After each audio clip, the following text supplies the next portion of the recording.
Hello friends, સ્વાગત છે તમારું મારી ગુજરાતી રસોઈ ટિપ્સ ચેનલમાં। તો આજે આપણે બનાવીશું ખૂબ ઓછા સમયની અંદર બની જતો ચોખાના લોટનો નવો નાસ્તો। તો ચાલો આપણે બનાવવાનું શરૂ કરીએ। તો ચોખાના લોટનો નવો નાસ્તો બનાવવા માટે સૌથી પહેલાં આપણે નાસ્તાનો મસાલો બનાવીશું।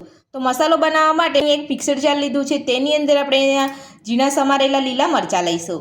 તો લીલા મરચાંનું પ્રમાણ તમે તમારા ટેસ્ટ પ્રમાણે વધતું કે ઓછું કરી શકો છો। સાથે 4 ચમચી જેટલા શેકેલા સિંગદાણા લઈશું। 1 ચમચી જીરું લઈશું। બધું સરસ પીસી લઈશું। તો બધું જ આપણે અહીંયા સરસ પીસી લીધું છે, તમે જોઈ શકો છો। તો આ રીતનું તમારે અહીંયા દરદરું પીસવાનું છે।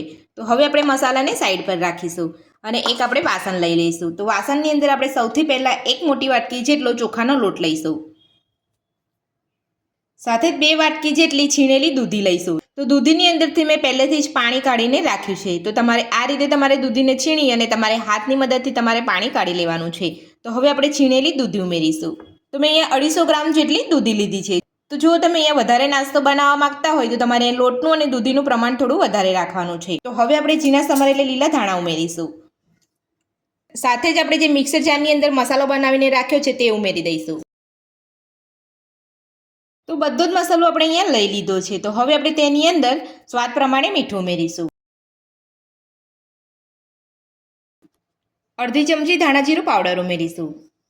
નાની અડધી ચમચી ગરમ મસાલો ઉમેરીશું। તો બધા જ મસાલા આપણે અહીંયા કરી લીધા છે। તો હવે આપણે હાથની મદદથી બધું સરસ મિક્સ કરી લઈશું। તો આપણે અહીંયા વધારાના મસાલા ઉમેરવાની જરૂર નથી, બસ આટલા જ મસાલા ઉમેરવાના છે। જો તમે અહીંયા લીલા મરચાંને સ્કીપ કરવા માંગતા હોય તો તમે લાલ મરચાંનો ઉપયોગ પણ કરી શકો છો। તો બધું સરસ આપણે મિક્સ કરી લઈશું। જો તમને ઉનાળાની ગરમીમાં તમને જમવાનું બનાવવાનો કંટાળો આવતો હોય તો આ નાસ્તો તમે ઝટપટ બનાવીને ખાઈ શકો છો અને ખાવામાં પણ એકદમ ટેસ્ટી લાગતો હોય છે અને શરીર માટે પણ એકદમ હેલ્ધી હોય છે। મારી આ રીતે આ નાસ્તો બનાવવાનું ઘરે એકવાર જરૂરથી ટ્રાય કરજો। તો બધું જ આપણે અહીંયા સરસ મિક્સ કરી લીધું છે। તો હવે આપણે તેની અંદર થોડું થોડું પાણી ઉમેરતા જઈને આપણે મીડિયમ કઠણ લોટ બાંધી લઈશું। તો આપણે વધારે પડતો ઢીલો નથી રાખવાનો, કારણ કે દૂધીની અંદરથી પાણી છૂટવાનું છે, એટલે તમારો લોટ અહીંયા ઢીલો થઈ જશે। તો વધારે પડતું અહીંયા પાણીની જરૂર નહીં પડે। તમે અહીંયા જોઈ શકો છો લોટ આપણો અહીંયા બંધાઈ જવા આવ્યો છે, પણ અહીંયા 2 થી 3 ચમચી જેટલું જ પાણીની જરૂર પડશે। હવે આપણે સહેજ પાણી ઉમેરી અને આપણે સરસ લોટ બાંધી લઈશું।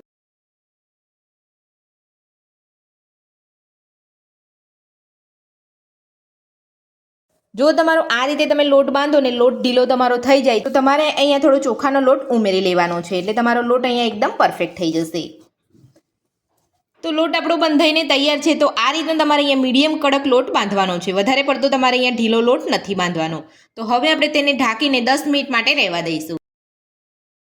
તો 10 મિનિટ થઈ ગઈ છે। તો હવે આપણે લોટને ચેક કરી લઈશું। તો લોટ આપણો એકદમ સરસ રીતે સેટ થઈ ગયો છે। તો હવે આપણે તેમાંથી નાસ્તો બનાવી લઈશું। તો નાસ્તો બનાવવા માટે મેં સૌથી પહેલાં અહીંયા એક પાટલો લીધો છે। તો પાટલા ઉપર આપણે તેલ લગાવી લઈશું। તો હવે આપણે નાસ્તાના લોટમાંથી આપણે અહીંયા મીડિયમ સાઇઝનો લુઓ લઈ લીધો છે। તો હવે આપણે તેને પાટલા ઉપર લઈ લઈશું અને હાથની મદદથી આપણે અહીંયા આ રીતે રાઉન્ડ શેપ આપી દઈશું।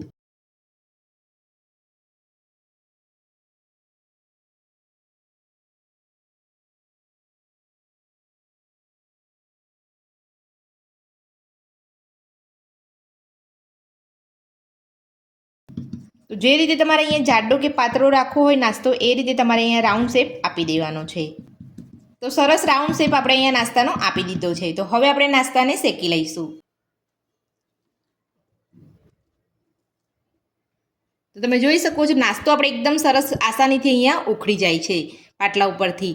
તો આ રીતે તમારે નાસ્તો અહીંયા બનાવી લેવાનો છે। મેં અહીંયા મીડિયમ થીક રાખ્યો છે, તમારે પતલો કરવો હોય તો તમે પતલો નાસ્તો પણ કરી શકો છો। તો નાસ્તાને શેકવા માટે મેં અહીંયા ગેસ ઉપર એક તવો રાખ્યો છે અને તવો પણ આપણો સરસ અહીંયા ગરમ થઈ ગયો છે। તો હવે આપણે તેની ઉપર થોડું તેલ લગાવી લઈશું। તો હવે આપણે તવા ઉપર નાસ્તાને લઈ લઈશું અને શેકી લઈશું।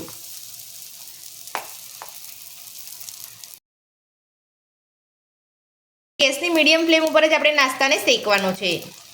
તો હવે આપણે નાસ્તાને શેકાવા દઈશું। તો હવે આપણે નાસ્તાને પલટાવીશું। તો આ રીતનો ઉપર કલર બદલાઈ જાય ત્યારબાદ તમારે અહીંયા નાસ્તાને પલટાવવાનો છે। તો એક બાજુ એકદમ સરસ નાસ્તો આપણો શેકાઈ ગયો છે। આ રીતે તમારે બધી બાજુ તેલ લગાવી લેવાનું છે અને બીજી બાજુ નાસ્તાને શેકાવા દેવાનો છે। તો હવે આપણે નાસ્તાને બીજી બાજુ પલટાવી લઈશું।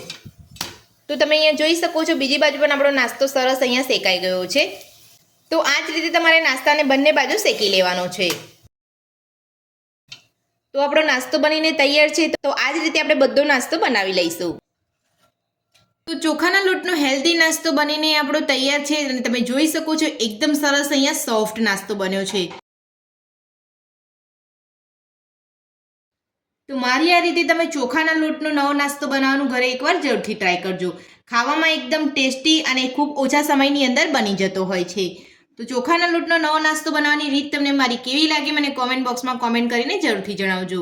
આજની રેસીપી પસંદ આવી તો વિડીયોને લાઇક કરજો, ચેનલને સબસ્ક્રાઇબ કરજો, તમારા મિત્રોને જરૂરથી શેર કરજો. Thank you.